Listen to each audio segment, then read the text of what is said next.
Mulberry Grove Plantation, Georgia, spring 1793.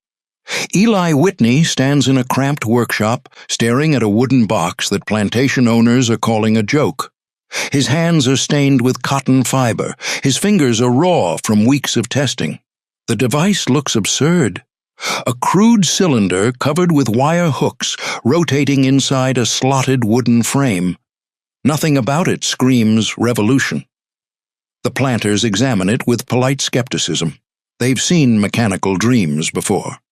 Every few years, someone claims they've solved the problem of short-staple cotton, the problem that has kept the South poor while the North industrializes, the problem that makes cotton worthless across 90% of the region. One planter picks up a handful of seeds still tangled in fiber. "Mr. Whitney," he says, skepticism thick in his voice, "a good slave can clean a pound of this cotton in a full day's work. You're telling me this box can do better?" Whitney doesn't argue. He doesn't make promises or explain complex theories. He simply turns the crank. What happens next will transform 3 continents, resurrect a dying institution, and make America the richest nation on earth. But first, it will make Whitney a target, because the machine that should have made him wealthy will instead teach him the cruelest lesson in American innovation. Sometimes the problem isn't building something revolutionary, it's surviving what comes after. The impossible fiber. To understand why Whitney's box mattered, you have to understand the mathematics of misery that defined Southern agriculture in 1793. Cotton came in 2 varieties. Long staple cotton, grown on the sea islands off the Georgia coast, was premium fiber. Its seeds separated easily from the lint. A worker could clean 50 pounds per day. The fabric it produced was smooth, strong, and commanded premium prices in European mills. But long staple cotton was a prisoner of geography. It required the unique climate of barrier islands, sandy soil, high humidity, protection from frost. This limited production to a tiny coastal strip, making it economically insignificant for the broader South. The rest of the region could only grow short staple cotton, a fiber with sticky green seeds that clung to the lint like barnacles to a ship's hull. Separating the seeds required hours of tedious finger work. A single worker might clean 1 pound per day, maybe 2 pounds if they worked from sunrise to sunset. The math was brutal and unforgiving. Growing short staple cotton was easy. The plant thrived in the inland climate from Georgia to Texas, but the labor required to clean it exceeded the value of the fiber. Plant an acre of short staple cotton, and you'd lose money on every bale you sold. Planters who tried found themselves poorer for the effort. This economic reality had shaped the entire Southern economy for decades. Tobacco plantations dominated Virginia and North Carolina. Rice ruled the South Carolina Lowcountry. Indigo provided a secondary, cash crop. But these were old industries facing declining markets and uncertain futures. By 1790, Southern planters were desperately searching for a new crop that could restore prosperity. Tobacco prices were falling as Caribbean competition increased. Rice production was labor-intensive and geographically limited to coastal swamps. Indigo faced competition from cheaper synthetic dyes being developed in Europe. Short staple cotton seemed like the obvious answer. British textile mills were expanding rapidly, consuming every bale of cotton they could import. The demand was there. The climate was perfect. The plant grew easily across millions of acres, but the seed removal problem made it all worthless. The labor cost exceeded the sale price. It was an economic dead end. Some planters had even begun freeing enslaved people, recognizing that the plantation economy was dying. The institution of slavery itself seemed to be withering away through simple economic forces.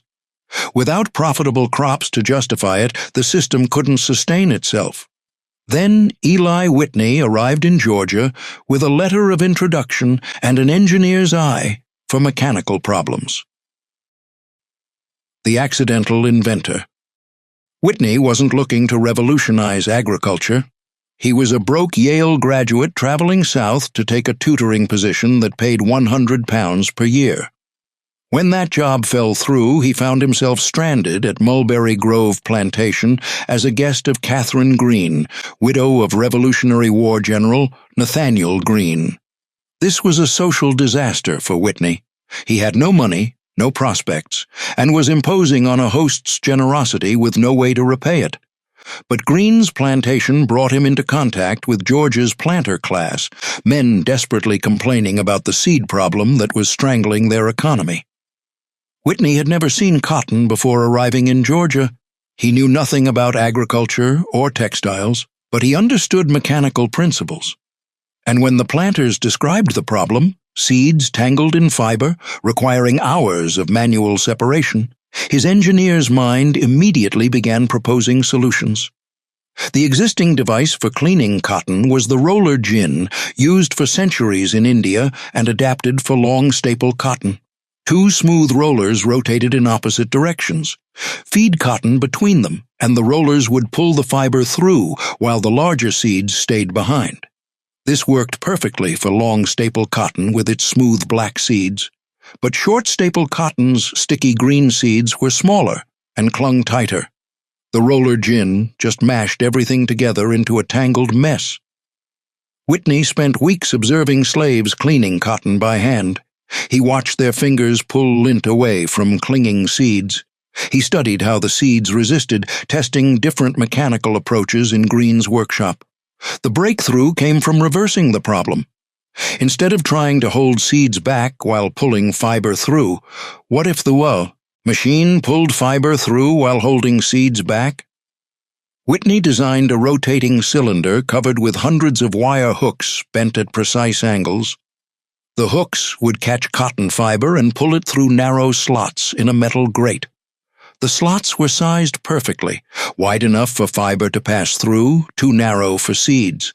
As the cylinder rotated, the hooks would grab fiber, drag it through the slots, and leave the seeds behind. A second cylinder covered with brushes would sweep the clean fiber off the hooks, preventing tangling. The design was elegant in its simplicity. No complex gearing, no sophisticated metallurgy, just two rotating cylinders, some bent wire, and a slotted metal plate. Whitney built the first prototype in 10 days. When he demonstrated it for the local planters, the results were extraordinary. The machine could clean 50 pounds of short staple cotton per day. One person operating Whitney's gin could do the work of 50 workers cleaning by hand. The skeptical planters now saw the future. Short staple cotton, previously worthless, could suddenly compete with any cash crop in the world. Every acre from Georgia to Texas could grow profitable cotton. And the machine was so simple that any blacksmith could build one. Whitney had accomplished what seemed impossible. He had solved the problem that kept the South poor, but in doing so, he had created something he would never be able to control. The patent that failed. Whitney filed for a patent on March 14, 1794. He understood the cotton gin's potential value and moved quickly to protect his invention. The patent was granted, giving him exclusive rights for 14 years. His business plan was straightforward. He would manufacture gins and sell them to planters, or install gins at processing facilities and charge plantation owners a fee, typically 2/5 of the cotton cleaned, for using them. This seemed reasonable to Whitney. He had invented the machine. He deserved to profit from it. Planters would gladly pay for access to technology that made short staple cotton profitable. He was catastrophically wrong. The cotton gin's simplicity became Whitney's curse. The device was so basic that any blacksmith with basic metal working skills could build one after seeing it once. And every planter who saw Whitney's gin immediately understood its value. Within months, copied gins appeared across Georgia. Plantation blacksmiths built them. Traveling mechanics sold them. Small manufacturers produced them by the dozens. None of them paid Whitney a cent. Whitney and his business partner, Phineas Miller, tried to enforce their patent through lawsuits. They hired lawyers. They documented infringement. They filed case after case in Southern courts. They lost almost every case. Southern juries were composed of planters and mechanics who had no interest in protecting a Northern inventor's monopoly. Local judges were sympathetic to defendants who argued the gin was too simple to deserve patent protection. And Whitney's patent itself had a fatal flaw. The original patent described the gin using teeth made of wire. Copyists simply filed teeth from metal strips instead of wire, then argued their gins didn't infringe because they didn't use wire teeth. Some used saw-like blades instead of hooks. Others modified the brush design. These were trivial changes that didn't affect the gin's fundamental operation. But patent law in 1790s America was still primitive. Courts often ruled that any modification, no matter how minor, created a new invention outside the patent's scope. Even when Whitney won favorable rulings, enforcement was impossible. There was no effective mechanism to stop planters from using pirated gins. Federal marshals weren't going to raid every plantation in Georgia looking for illegal cotton gins. The financial toll was devastating. Whitney had borrowed heavily to fund gin manufacturing. The legal battles consumed what little capital he had. By 1797, he was deeply in debt with no realistic path to profitability. In 1798, desperate for income, Whitney pivoted to an entirely different industry, manufacturing muskets for the U.S. government, and largely abandoned the cotton gin business. The patent that should have made him wealthy had bankrupted him instead.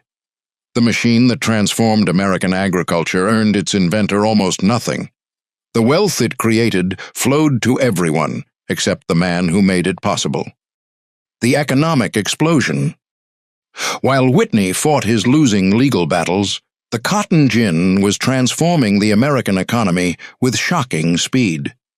In 1790, the United States exported less than 3,000 bales of cotton. Most of it was long staple cotton from the Sea Islands. Short staple cotton was essentially worthless. By 1800, just 7 years after Whitney's invention, American cotton exports had exploded to 73,000 bales. By 1810, the number reached 178,000 bales. By 1820, 335,000 bales. The growth was exponential, relentless, and entirely dependent on short staple cotton that the gin had made profitable. This wasn't just Southern prosperity, it was a fundamental reshaping of the global economy. British textile mills, the engines of the Industrial Revolution, demanded ever-increasing supplies of raw cotton. Before Whitney's gin, this demand was limited by supply. After the gin, American cotton flooded world markets. The economic cascade was extraordinary. Cotton plantations expanded westward from Georgia into Alabama, Mississippi, Louisiana, and eventually Texas. Millions of acres of frontier land suddenly became valuable. Land speculators made fortunes. New states organized around cotton production. Shipping companies built fleets to carry cotton to Liverpool and Le Havre. Banking houses developed to finance plantation operations. Cotton factors in ports like Charleston, Mobile, and New Orleans became crucial intermediaries between planters and textile mills. By 1840, cottons represented 59% of all American exports. By 1860, that figure reached 61%. The United States had become the world's dominant cotton supplier, producing more cotton than all other nations combined. This created what historians call king cotton, an economic empire built on one crop, made possible by one simple machine. Southern planters enjoyed unprecedented wealth, but this prosperity had a dark foundation that would tear the nation apart. The Slavery Renaissance. The most devastating impact of Whitney's cotton gin wasn't economic. It was human. In 1790, many believed slavery was dying. Northern states were abolishing it. Even Southern planters spoke of emancipation. The cotton gin reversed this trend with brutal efficiency.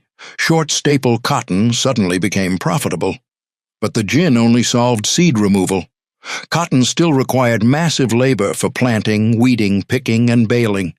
The more cotton you could clean, the more acres you could cultivate, which meant you needed more workers. The numbers tell the horrific story. In 1790, there were approximately 700,000 enslaved people in the United States. By 1810, 1.2 million. By 1840, 2.5 million. By 1860, nearly 4 million. Cotton didn't just preserve slavery. It caused expansion on an unprecedented scale. The domestic slave trade exploded. Families were torn apart. The violence and trauma intensified as planters pushed for maximum production. Whitney's invention made slavery more profitable than ever. Planters, who might have considered emancipation, now calculated that every enslaved person represented years of cotton profits. This economic reality poisoned American politics. By 1860, King Cotton had created a Southern society willing to destroy the Union to preserve slavery. The Civil War that killed 600,000 Americans had many causes, but the economic foundation was cotton, and cotton's profitability depended entirely on a simple machine designed in a Georgia workshop. The bitter legacy. While the social impact was devastating, the mechanical innovation represented a crucial moment in American industrial development. Whitney's gin embodied principles that would define manufacturing for the next century. Simple, scalable, built from standardized parts.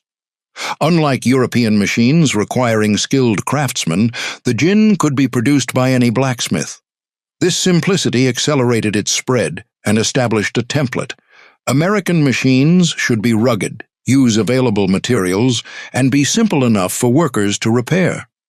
These principles would appear in McCormick's Reaper, Deere's steel plow, and Ford's Model T. The gin also established the roller and cylinder principle that became fundamental to textile processing, grain handling, and manufacturing. Later gins improved on Whitney's design but retained its core mechanics. By the 1850s, steam-powered gins processed cotton at industrial scale, but everyone descended from Whitney's wooden box. Eli Whitney died in 1825, wealthy from manufacturing muskets using interchangeable parts, not from the cotton gin. His fortune came from a different innovation that actually earned him contracts and respect. The cotton gin made him famous but poor. He spent more defending his patent than he ever earned from it. The machine that generated billions for planters, textile mills, and manufacturers earned its inventor almost nothing. This created a peculiar American tradition: the inventor who changes the world but fails to capture the value. Whitney's story would be repeated by countless innovators who discovered that being first matters less than being able to protect and profit from innovation. But Whitney's true legacy wasn't financial. It was proof that simple mechanical solutions could have revolutionary economic consequences. A device built in 10 days, using materials from any blacksmith shop, had reorganized 3 continents. The cotton gin demonstrated that the most valuable innovations aren't always the most sophisticated. Sometimes, solving an obvious problem with an obvious solution is enough to change history. The challenge isn't having the idea, it's surviving what happens when everyone else realizes you were right. Whitney's Crude box did exactly what skeptical planters said it couldn't. It made short-staple cotton profitable. But it did something else, too. It proved that American innovation would be defined not by elegant engineering, but by practical, scalable solutions to real problems. It taught future inventors harsh lessons about patents and protection. And it showed the world that the most dangerous inventions aren't weapons. They're the ones that make existing economic systems more efficient, especially when those systems are built on human suffering. The cotton gin saved the South's economy, destroyed Whitney's fortune, and sentenced millions to slavery. It was exactly what everyone wanted and exactly what no one should have wished for. That's the paradox Whitney couldn't escape. Sometimes solving the problem is the easy part. Living with the solution is what destroys you. If you want to hear more stories about innovations that changed agriculture forever, make sure you're subscribed. because the machines that fed the world also transformed it in ways their inventors never imagined.